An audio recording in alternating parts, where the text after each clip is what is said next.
محترم بزرگ اور دوستوں، اس کے بعد ابو عامر بصری رحمۃ اللہ علیہ نے کہا کہ میں نے دیکھا نہایت خوبصورت لڑکا بیٹا ہے، زنبیل پاس رکھی ہے اور قرآن شریف دیکھ کر پڑھ رہا ہے۔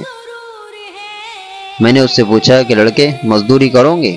کہنے لگا کیوں نہیں کریں گے، مزدوری کے لیے تو پیدا ہی ہوئے ہیں، آپ بتائیے کیا خدمت مجھ سے لینی ہے۔ میں نے اس سے کہا کہ گارے مٹی کا تعمیر کا کام لینا ہے۔ اس نے کہا کہ 1 درہم اور 1 دانک مزدوری ہوں گی، اور نماز کے وقت میں کام نہیں کروں گا، مجھے نماز کے لیے جانا ہوگا۔ میں نے اس کی دونوں شرطیں منظور کر لی اور اس کو لا کر کام پر لگا دیا۔ مغرب کے وقت جب میں نے دیکھا تو اس نے 10 آدمیوں کی بقدر کام کیا۔